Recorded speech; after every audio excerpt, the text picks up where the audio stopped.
Bonsoir à tous, voici l'essentiel de l'actualité du jour.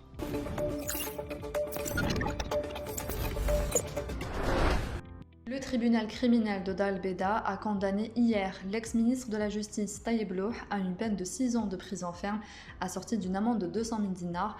L'ancien inspecteur général du même ministère, Tayeb El Hachmi, a été condamné à 2 ans de prison ferme et une amende de 200 000 dinars. Saïd Bouteflika a été également condamné à 2 ans de prison ferme et une amende de 100 000 dinars. L'homme d'affaires Ali Haddad a écopé de la même peine. Le tribunal administratif d'Alger a décidé ce mercredi de dissoudre l'association Rassemblement Action Jeunesse Raj dans le cadre du procès qui oppose l'association au ministère de l'Intérieur. Dans un communiqué publié sur sa page Facebook, Raj a fait savoir que les avocats de l'association vont introduire à la fois un appel pour la suspension de l'exécution de la décision du tribunal et un appel auprès du Conseil d'État. Pour rappel, la procédure contre l'association a été engagée en mai dernier par le ministère de l'Intérieur qui reproche à Raj ses activités en violation de la loi 1206 régissant les associations et en contradiction avec les objectifs énumérés dans les statuts de l'association. Le ministre de la Santé, Abdelrahman Ben Bouzid, a invité les acteurs du secteur à soumettre leurs revendications et propositions lors des prochaines assises de la santé, a indiqué ce mercredi un communiqué du ministère.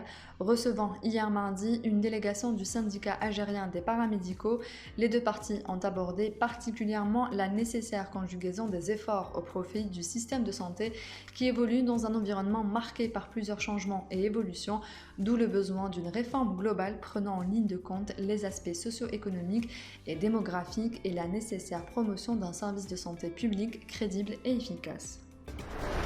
Nous lançons encore une fois un nouvel appel, particulièrement en direction de la population active dans les secteurs tels que l'enseignement, y compris les étudiants ou les secteurs économiques publics et privés, à se faire vacciner, exhorte le professeur Rachid Belhadj, directeur des activités médicales et paramédicales au CHU Mustapha, ce matin à la radio nationale. Le professeur met en garde contre la baisse d'engouement pour la vaccination en raison de la réduction du nombre de contaminations quotidiennes. L'objectif de vacciner 30 à 35 millions d'Algériens d'ici le mois de décembre semble difficile d'atteindre, regrette le professeur. À ce rythme-là, nous ne pourrons jamais l'atteindre, prévient-il. Le coup d'envoi de la rentrée de la formation professionnelle, session d'octobre 2021, a été donné aujourd'hui depuis Timimoun par le ministre de la Formation et de l'Enseignement professionnel, Yassine Merabi. Pas moins de 660 000 stagiaires et apprentis, tous modes de formation confondus, dont 200 000 nouveaux stagiaires sont attendus dans les établissements de la formation professionnelle pour cette rentrée à travers le territoire national.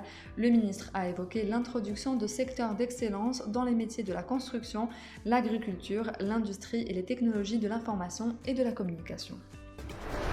Les pluies orageuses affecteront plusieurs wilayas de l'est du pays à partir de ce soir, indique l'Office national de la météorologie dans un bulletin météorologique spécial. Les wilayas concernés par ce BMS de niveau de vigilance orange sont Jijel, Skikda, Annaba, Al-Taref, Constantine, Guelma et Soukahras, précise la même source, ajoutant que les quantités de pluie prévues sont estimées entre 20 et 30 mm. Chacun doit faire son travail au maximum afin de préparer un terrain digne de la réputation de l'équipe nationale. Tout le monde souhaite jouer sur un bon terrain. C'est ce qu'a indiqué ce mercredi à Alger le sélectionneur national de football, Djamel Belmadi, pour le compte de la 5e journée des éliminatoires de la Coupe du Monde 2022 au Qatar. Il a en outre souhaité que les supporters reviennent à l'occasion du 6e et dernier match des éliminatoires face au Burkina Faso. Lors de la 5e et avant-dernière journée prévue les 11 et 12 novembre, l'Algérie se déplacera en Égypte pour affronter Djibouti, alors que le Burkina Faso recevra le Niger. C'est la fin de ce journal, merci de l'avoir suivi. On se retrouve demain à la même heure sur nos réseaux sociaux.